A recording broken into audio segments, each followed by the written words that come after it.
We are live. It's Wellness Work Wednesday. What's up, y'all? Y'all see I'm not on the stage by myself. Kanisha Moselle here. Jay Lee of Journey with Jay Lee Consultant is here, y'all. It is Wellness Work Wednesday. We are introducing the team because the Avengers have assembled. We'll be right back. Go ahead and tag your friend, your sis, your folk. Let them know it's about to go down. It's Wellness Work Wednesday.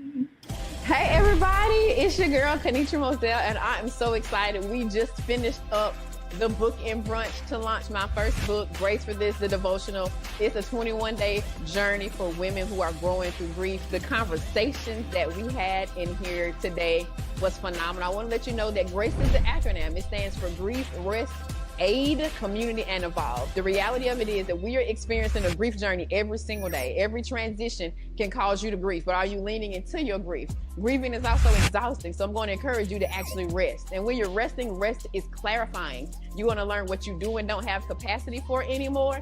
And guess what? You're going to begin to ask with more clarity about exactly what you need. That C stands for community, because when you start asking for help, your people who are meant for this next season are going to respond to your ask, and your community is going to change. And then lastly, when you go through that grace journey, you're going to evolve to the next best version of yourself. So I'm so excited for you to be a part of this journey. You're going to love what we're doing in this community. Follow Kanisha Moselle and follow Grace for This on Instagram and Facebook.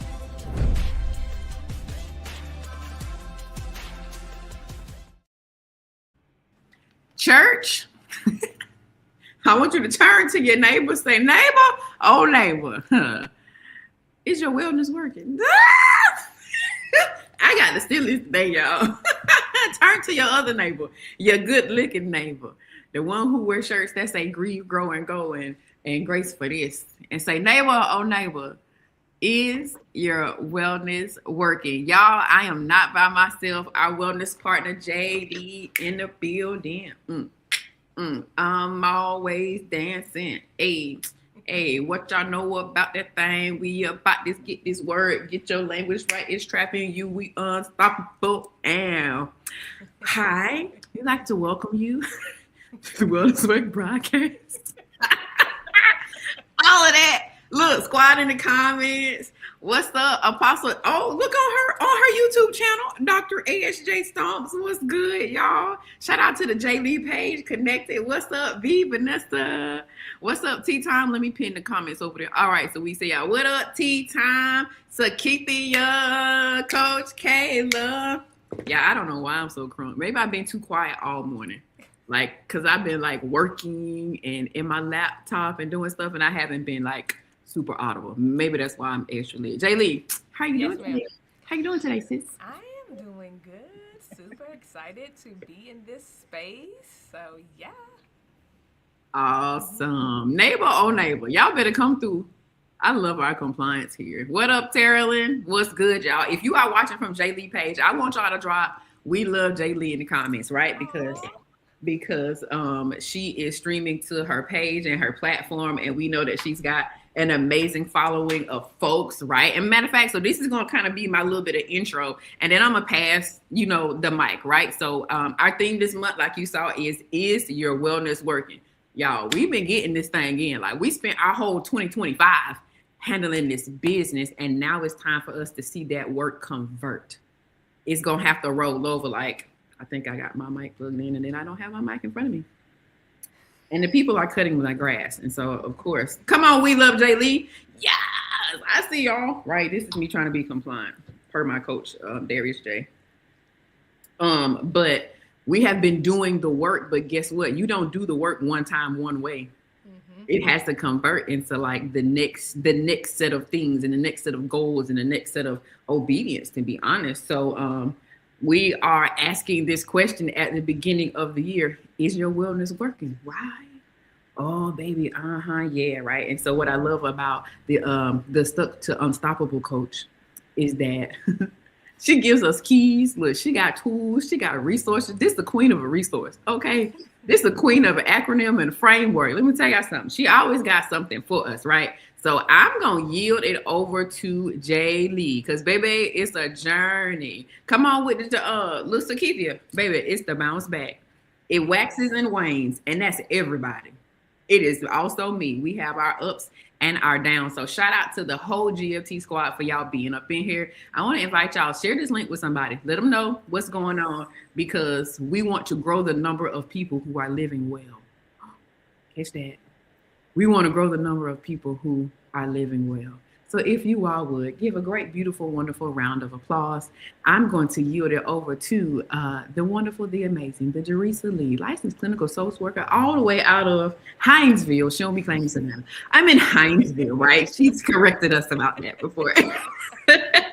I'm going to yield the microphone. I'm going to pull myself over into like that little box, you know, like same box with Crystal Lou, same box with Coach Q, our other wellness partners. But I want to yield because she has prepared for this time and this moment. So, hey, Jay Lee, introduce yourself to the people, and I'm going to slide to the left. All right. So good afternoon, everyone. It is great to be in this space again. I am super excited to introduce to you guys the language traps stuck to unstoppable. I am Jerisa Lee. I am the founder of Journey with Jay Lee Consulting, where our mission is to create safe and restorative spaces for professionals, helping them move from stuck to unstoppable in their life, in their leadership, and their purpose. We do this by providing virtual therapy and partnering with community agencies, providing tailored mental health workshops. So that is a quick synopsis of who I am. If you haven't already, please get connected with me. I am Journey with Jay Lee across all platforms, Instagram, Facebook, and YouTube. I would love for you to join my community. And like Kenitra said, get some of the resources that I will be providing. There's going to be a whole bunch coming out in 2026, so get connected. But back to why we're here. So the Language Trap Stuck to Unstoppable series, this was created because I want to give you guys a little bit of background of the why. This was created out of me noticing when I am in my sessions that a lot of the individuals are stuck because of how we define particular words and how we are applying them to our lives. So a lot of times the definitions are based off of societal norms and they promote negativity. A lot of time in my sessions, I'm taking time to challenge how we interact with certain words and encouraging my clients to use a positive tone versus the negative tone. So I'm gonna give you guys an example, and I do actually want you guys to be very interactive in the comment section. I can see them, so would love for you to interact as we are talking. So the example that I'm going to use, and I really want to hear you guys' initial response to these two words: baby mama and baby daddy. What are your initial thoughts when you hear those two words? Chaos, yes. What else? Drama, yes. Anger, yes. What else we got? Ghetto, love it. They tend to have a negative connotation, correct. And so that's my point. Baby mama and baby daddy, as soon as we hear those words, especially when we're talking to someone in conversations, or if you're dating someone, sometimes we may ask, do you have any kids? And if they say, oh yeah, I have a good co-parenting situation, we don't think twice about it, but be like, oh yeah, my baby mama, my baby daddy. We automatically think about what you guys said: drama, discord, chaos, deadbeat, user, lazy, the streets, messy. A whole bunch of negative connotations is what we automatically think. However, what is the true definition of a baby mama and a baby daddy? Right? They simply just means the parent of my child, the mother of my child, the father of my child, or the person that I co-parent with. But we have such a negative connotation on it to where it's like, if you have a child with somebody, you are the baby's mama. You are the baby's father, right? And so my whole point is, I want to take words that have a lot of negative connotation that keeps us stuck and remove that negative connotation, at least for ourselves, and embrace either a new meaning or the true meaning to the word, so we can become unstoppable and not allow it to stop us or keep us stuck in our tracks. So that's kind of the premises of where this comes from. I'm reading Kayla's comment. Yes, because I had to get with someone when I said baby daddy, because our relationship is good. So yes. And to disclose, I don't know if my husband is watching, but to disclose even my own personal business, I called my husband before we even had a child together, my baby daddy. And people always looked at me crazy, but I'm like, he's going to be the father of my child. Like, I don't understand why you guys are upset. And I did understand this because of the negative connotation. They was like, don't demean him down to just that. I said, that's y'all's issue. Like, my husband is the father of my child. He is my baby daddy. But either way, I'm going to get off my soapbox. So, I am a strong believer that words do have power, right? However, we can choose what type of power do we give it. Do we play into the negative connotations, or do we make them positive and choose to bring positivity in things that people are trying to make negative? So there's two scriptures that automatically come to mind. And you know how we say we're doing the King James Version or the NIV version. This is the Jerusalem version of how I process the scriptures. The first one is Isaiah 54:17. No weapons formed against me shall prosper whatsoever. And then Genesis 50:20. What they meant for evil, God is surely going to use for good for me. Right? You see how I personalize it? I'm at the place now where I'm personalizing when I'm reading the scripture so it can apply to my life. And I'm actually living it out and not just reading it to be reading it. Okay. So in this series, we are going to be intentional about breaking down different words, phrases, and beliefs that are keeping us stuck. And we're going to replace them with definitions and language that moves us forward. Today, ironically, we're going to be talking about forgiveness. I don't know if you was tapped in last week. If you wasn't, I need you to go watch it, because there's a connection. There's a correlation.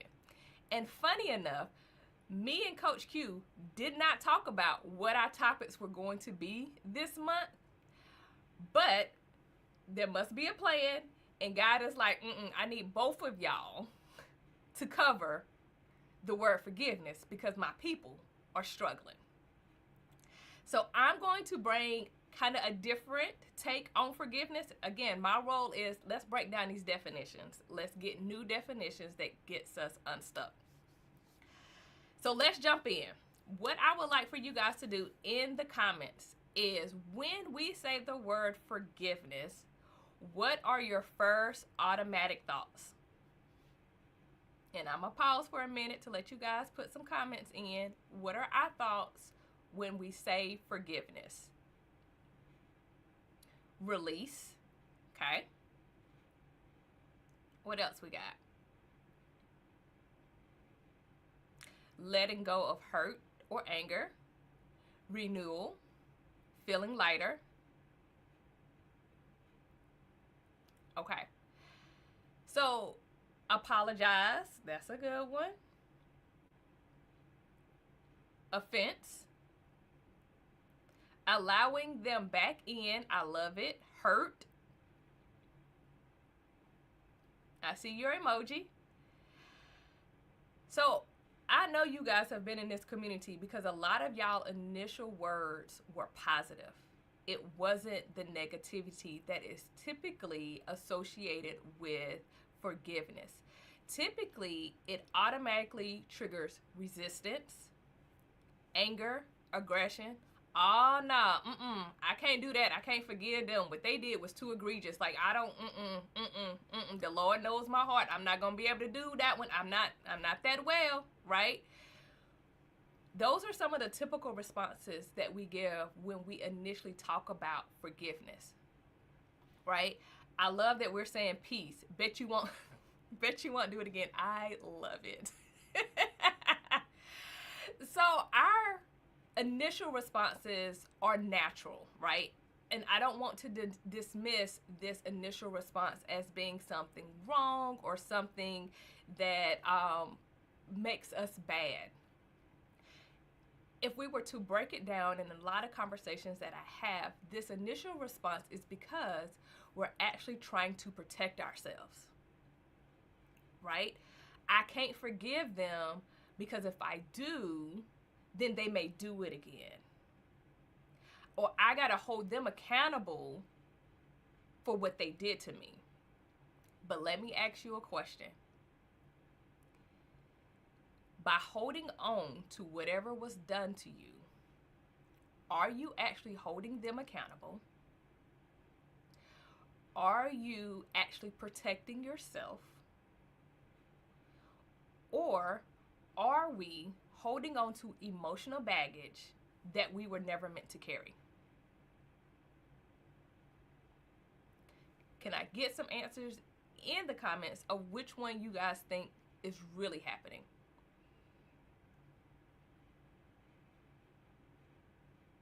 I see we just holding extra weight. You just holding.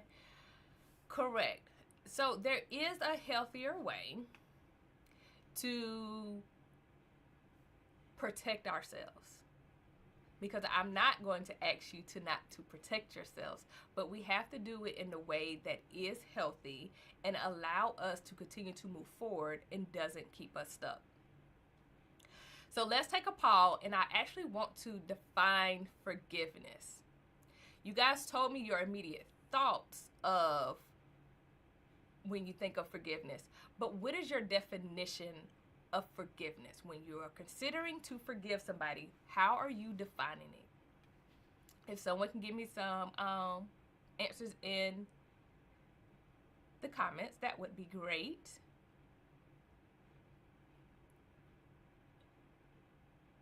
Let's see. We got any answers yet?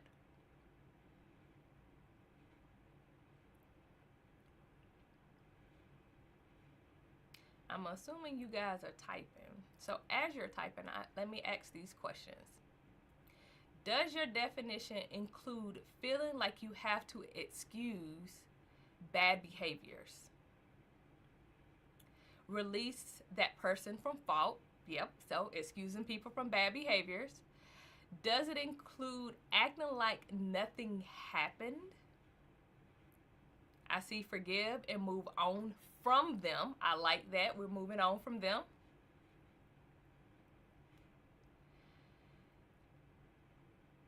No. Okay. If your definition include either of these or any element where you are dismissing what actually happened to you, I want to invite you to throw that definition away. It's not healthy. Because we do not need to dismiss our feelings. We do not need to dismiss or minimize what has happened to us and how we have perceived it. So I'm going to give us an alternate definition of forgiveness and see if this will help us move along and not get stuck. So here's my definition. And again, if you don't like my definition, create a definition that works for you. But the most important piece, it allows you to move forward and not keep you stuck. So here's my definition of forgiveness. Choosing to not carry the emotional weight, the emotional baggage, and that means I'm not allowing it to affect my mood, my behaviors, or my actions negatively, right? And this is a choice. It's not automatic. We have to be intentional about choosing this definition or choosing a healthier definition and choosing to actually engage and do the things. So then the question is, okay, if I do choose this definition, how do I actually apply this? How do I actually do this?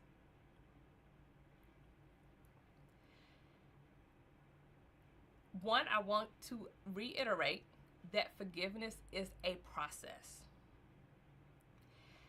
Have someone ever offended you, and then as soon as they offended you, or as soon as you guys talked about it, they asked for forgiveness? Can you please forgive me? And on their spot, we're like, yes, I forgive you. I'm going to call you out. You lying.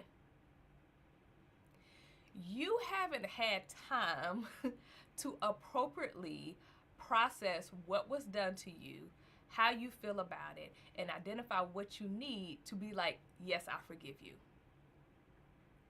So in those moments, I'm going to encourage you to be like, I need some time. Give me a moment. Let me come back to you, because I gotta process what happened.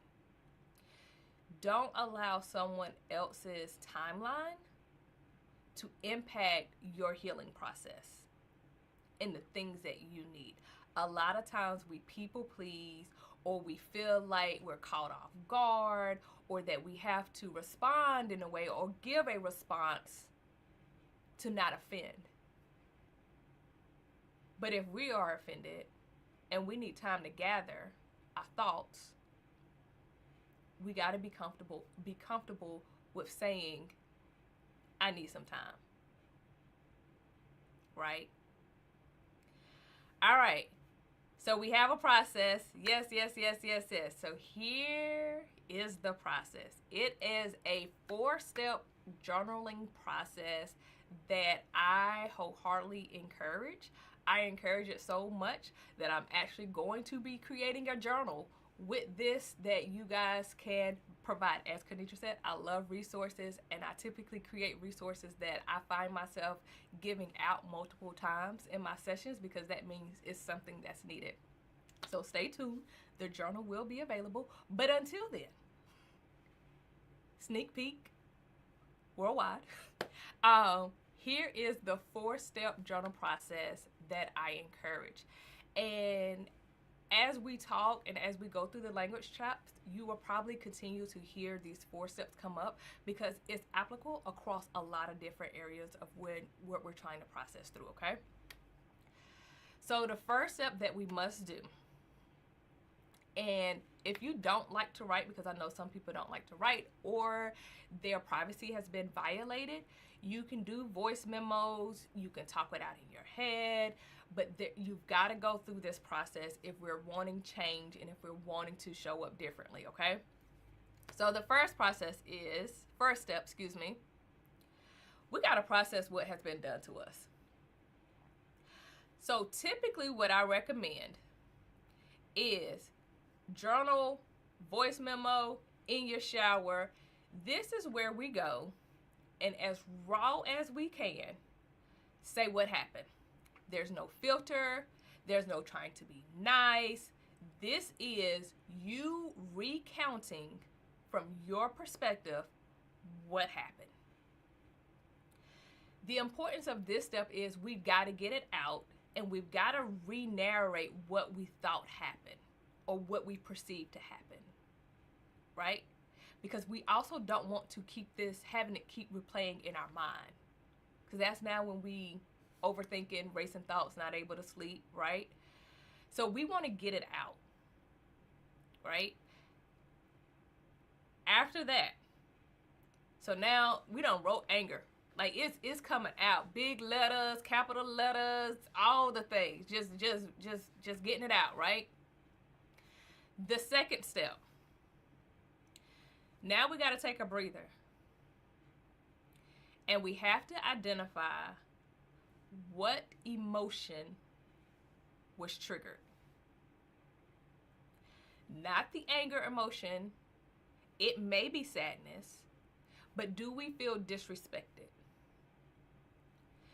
Do we feel unsafe? Do we feel abandoned?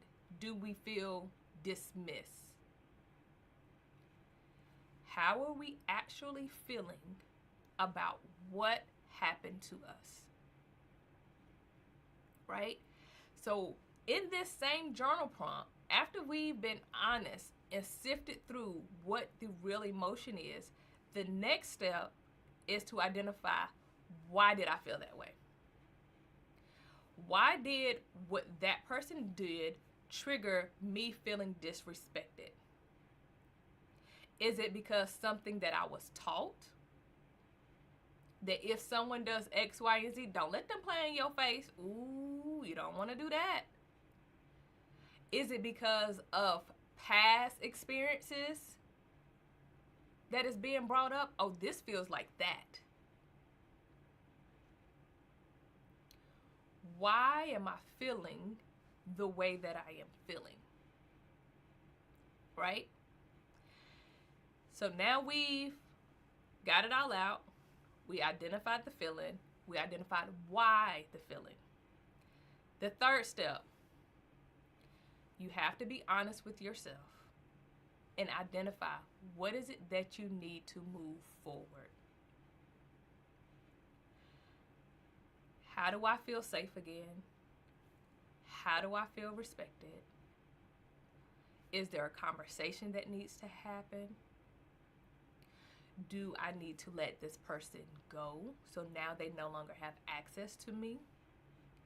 Do I limit the access that they get to me? So this is where the boundaries come into place, right? And I'm going to go ahead and tell you, we're going to have a whole session about boundaries because our understanding of boundaries is also keeping us stuck. But that's for a different discussion, okay? But for now, what boundary do I need to put into place to feel safe and secure? Do I need acknowledgement? Is that all that I need?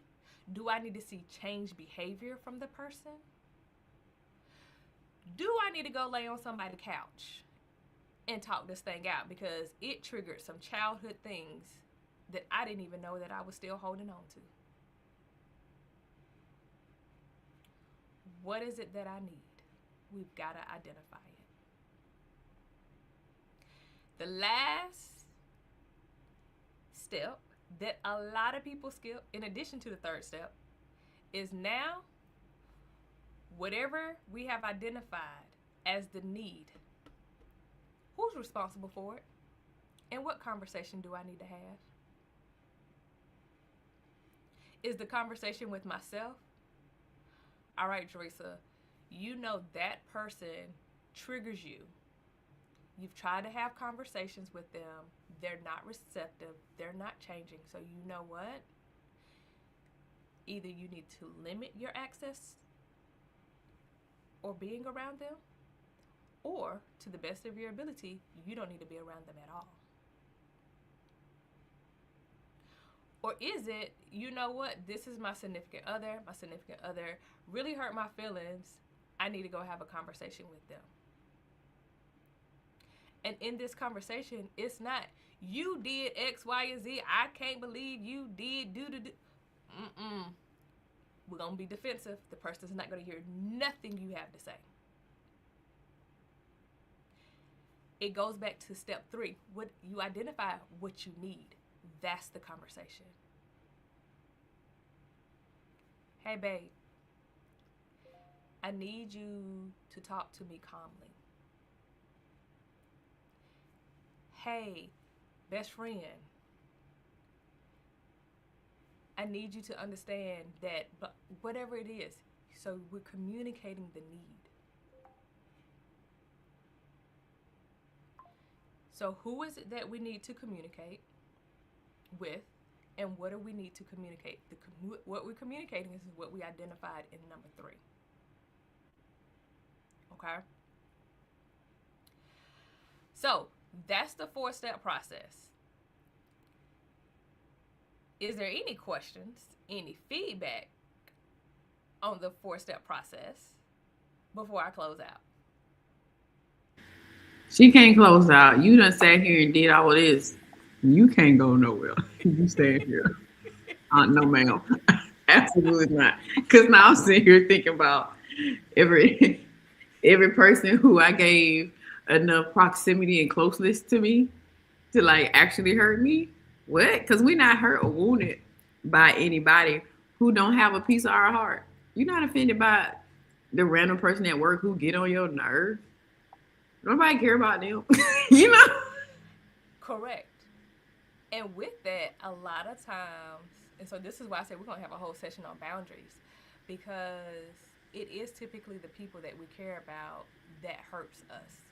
And it's hard for us to have that conversation, and have it in a healthy way where they can hear it, right? Because if we go to our parents, say our parents said something to us that really hurt our feelings.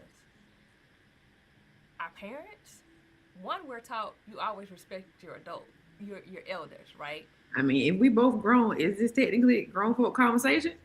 And we can both talk, you know? And it should be, right? And it should be a respectful conversation in the sense of, Mom, you know, when we've got to discuss or when we have a disagreement, what I need is space to be able to tell you how I'm feeling. It's okay, and I understand if you don't agree with me, but I need a safe space for you to be able to hear me, right?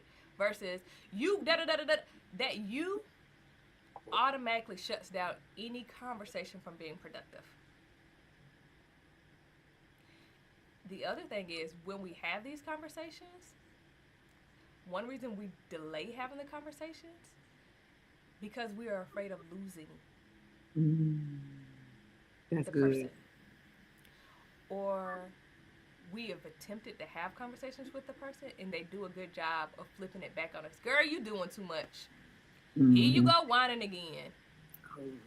You need to figure that out. I did. And you're And my that's issue. why we talking.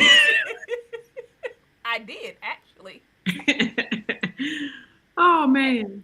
And we're not always comfortable, you know, having those uncomfortable conversations. But it's hurting us.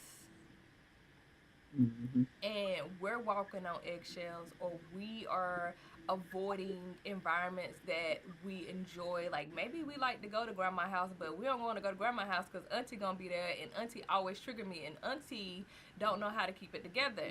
And it doesn't matter what I say to auntie always gonna pop off. That's so real. And That's so that's now I'm that's avoiding. real. That's real. Whew, all right, everybody take a deep breath.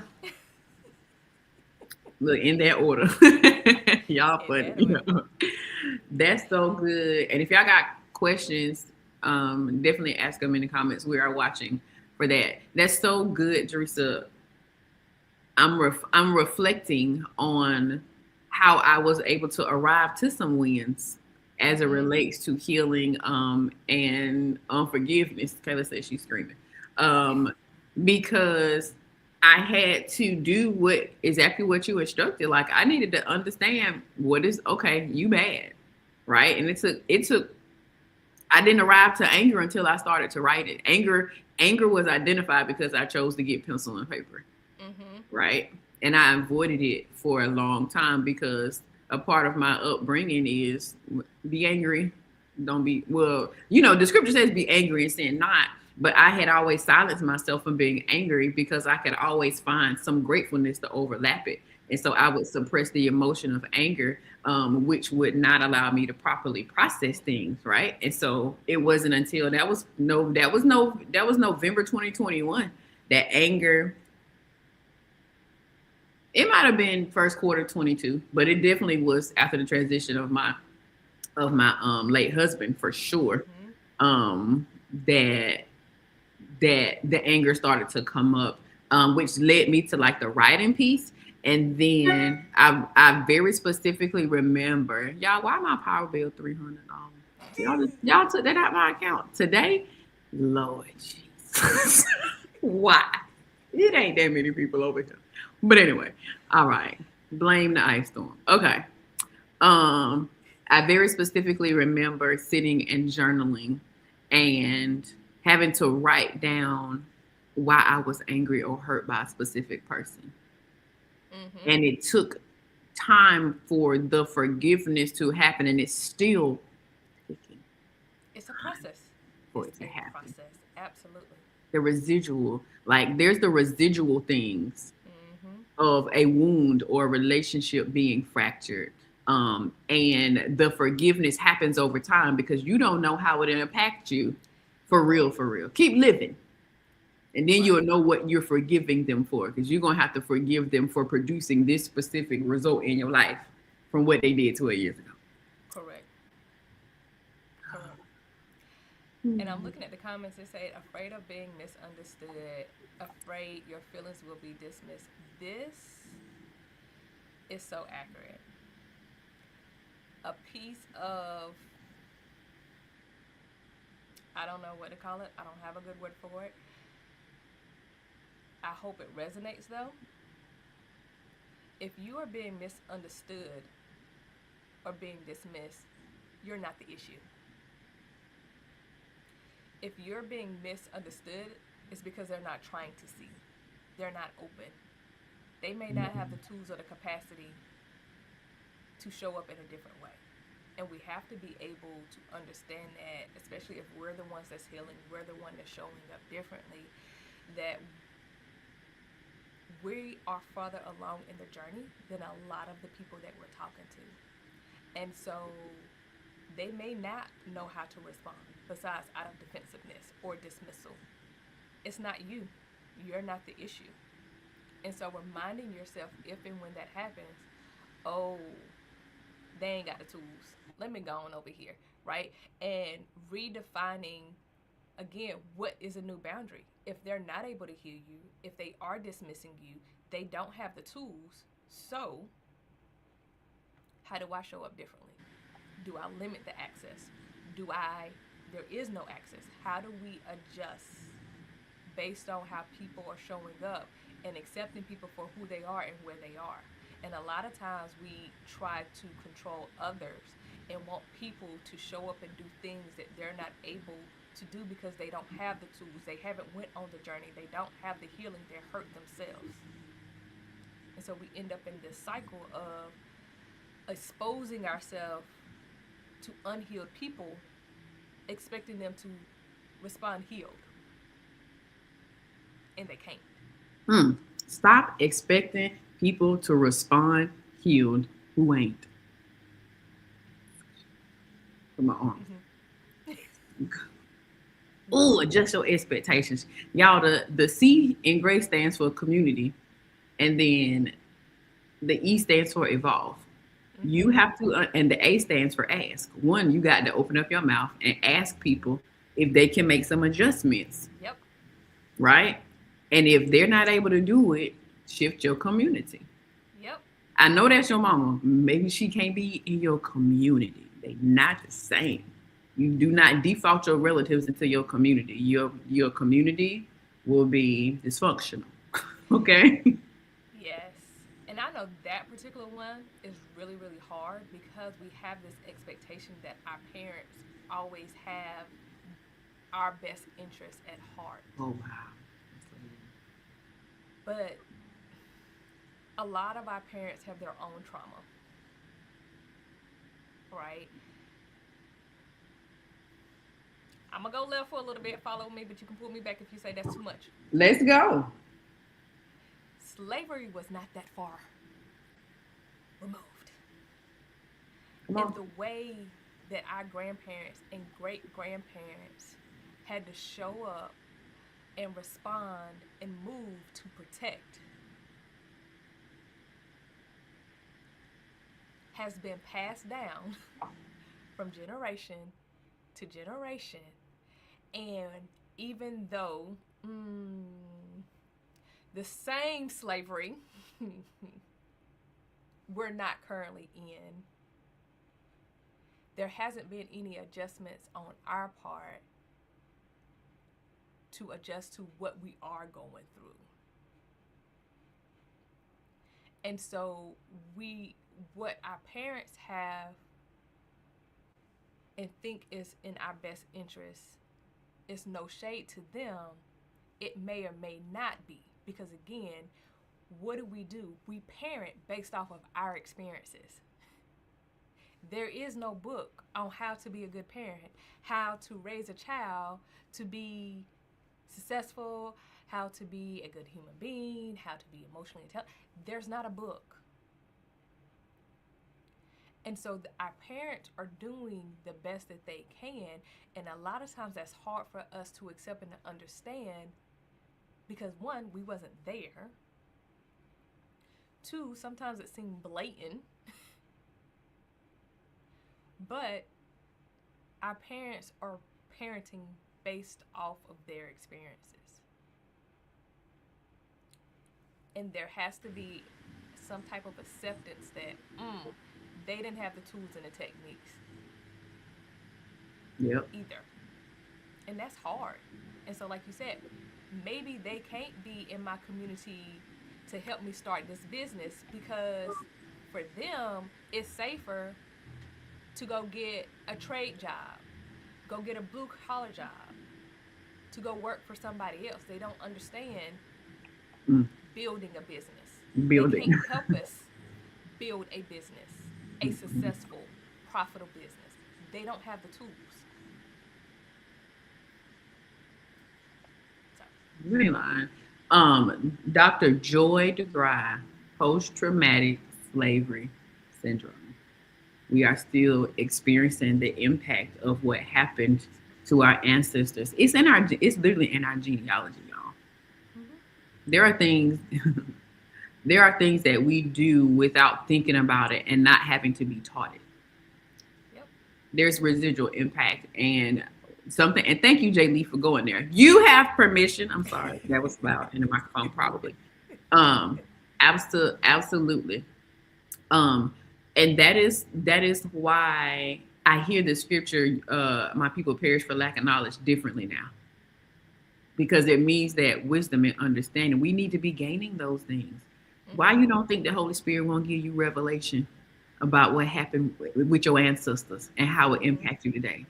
Why you don't think he won't show you how the enemy is attacking the generations following you through what you don't handle today? You sitting here living in the residual impact of what your great-great-grandmama didn't handle. So why you think that you also have a past to not do your wellness work so you don't pass down things to your folk as well? Like there's the baby, we talking about some work. Y'all want to talk about some work? Come on. And me and Darius J was just talking about this yesterday. So you are absolutely in the vein. Like there's a different level of responsibility that God is. We don't went to church now. God is raising the level of accountability and the standard for us because we are a generation and because we are obedient. And I won't even make it about millennials because we the best. I'm just saying.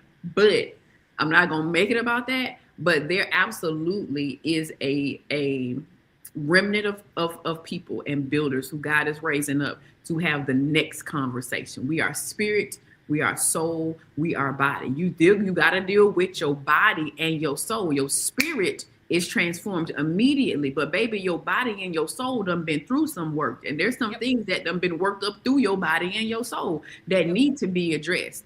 And when you address those things by the spirit, you change your entire experience. So we got some work to do, and we're not going to be ignorant of what that work is. Now we know what it is. Now we about to get into it. February gonna be lit. I just want y'all to get ready.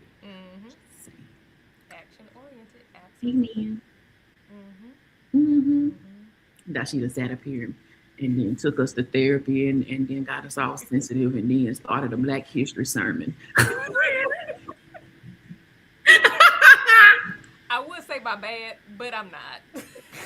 Hey, this is the work that we need to do. Right. This is a part of the work that we need. Y'all all right? Y'all let us know y'all all right in the comments. Cause we going deep today, baby. We're going deep. But I will say this, like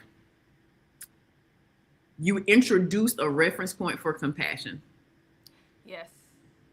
And that's important. Yes, we have to adjust our expectations, but have compassion on the fact that they really don't understand how they're in error or how to adjust it. That should make you feel a way that they can't see it. Right? It's easier to give somebody when you are fully aware of their ignorance.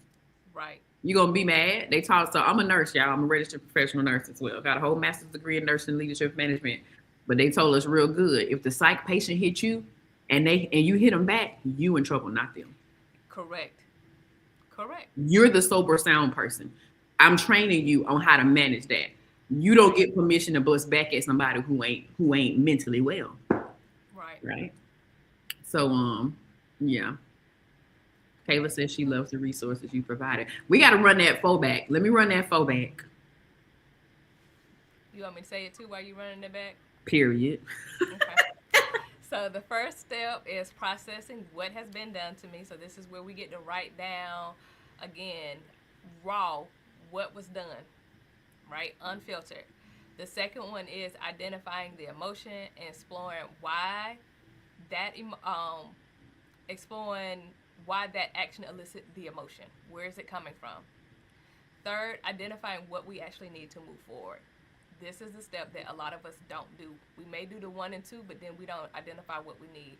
And then most importantly, once we've identified what we need, we got to go have a conversation. Conversation may be with ourselves, or the conversation may be with somebody else. Those are our 4 steps. All right, y'all got y'all homework. Y'all know we like wellness work, homework around here. That's so good. Y'all show Jay Lee some love. Oh. That was so good. That was so good. That was so good. So this is the official handoff. Y'all understand what I'm saying? I want to introduce to some and just reiterate to the others that we have the wonderful, I know the devil is a liar. Hold on. I need a moment because I don't have the picture here. Wait a minute. Let's see how good my skin. Y'all know I'm away, right? I don't like my stuff not to be where it's supposed to be at. Why is it not there? Right? But y'all drop a takeaway in the comments why we're doing it though. Real talk. Because one, I am grateful for our wellness partners. That was one of the things that the Lord said, and that is what we are doing, right? So Jay Lee is our third wellness partner for each month. So I got the first. Crystal Lou has the second. Coach Q has the third. And then Jay Lee is going to bring up the rear with the fourth. So we have used this month to do an official handoff so that you all know who your leaders are, who the wellness partners are. And I'm excited about it. Why? Because this is a safe place. Now let's stick with this for a second too. This is a safe place. We don't play about this actually being the safe place that we've created it to be. We've crafted this thing to be a beautiful place for us to come in and have open, honest conversations. Community conversation and collaboration is what we have been about. That's what we will continue to be about. But something that is also true is that one person cannot carry all of it, right? And so the Lord told me, you gotta get your people. You have to allow the people who I've called and who I have sent to serve, right? So that is what it is. That is we are doing. This thing talking some, it's got a bug in it.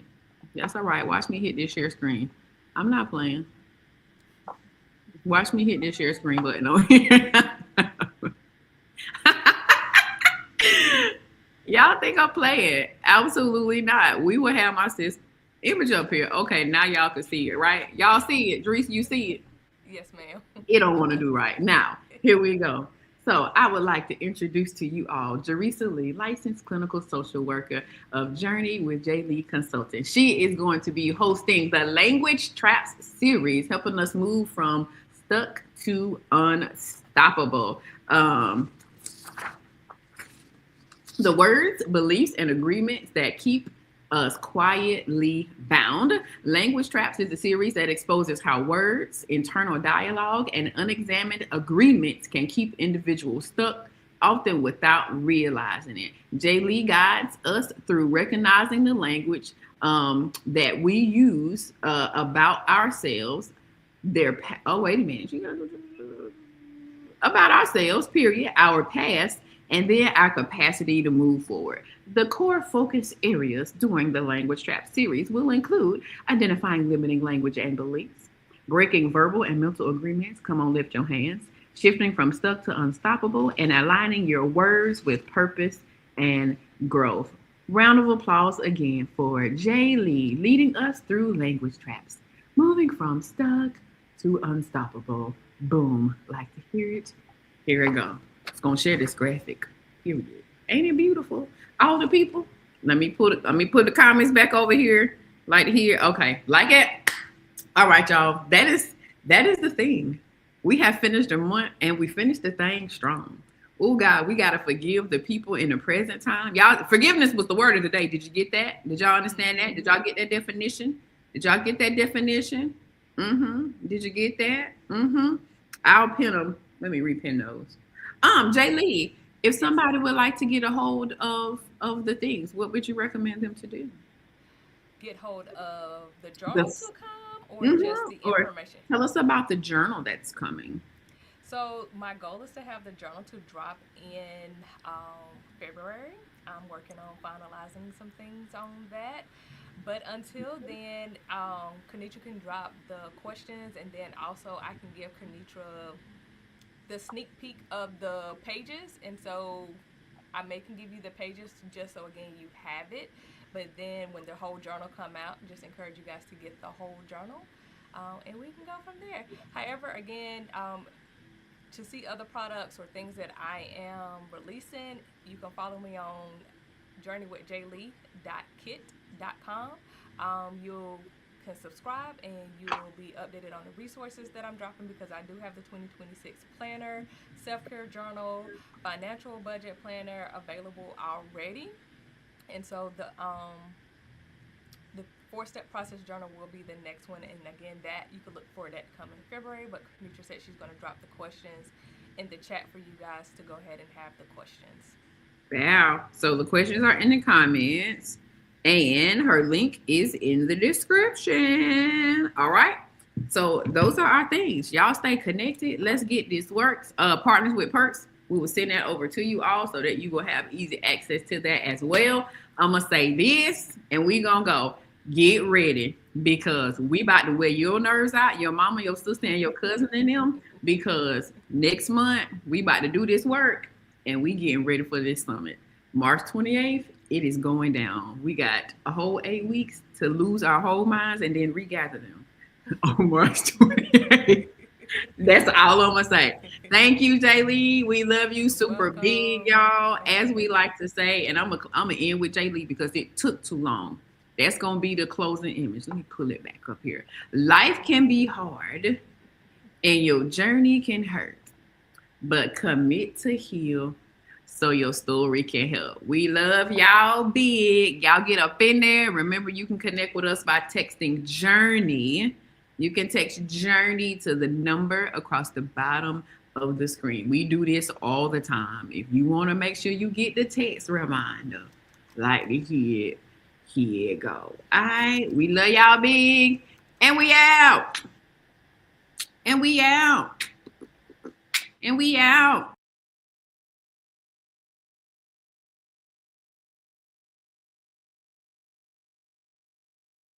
Hello, my name is Kenitra Moselle, and I am founder of a beautiful community called Grace for This. We are about women taking ownership of their wellness journey in 3 ways: personally, relationally, and professionally. I'm inviting you to be honest about your grieving experience, your healing experience, and then lastly, your building experience. You're going through this because you grace for this.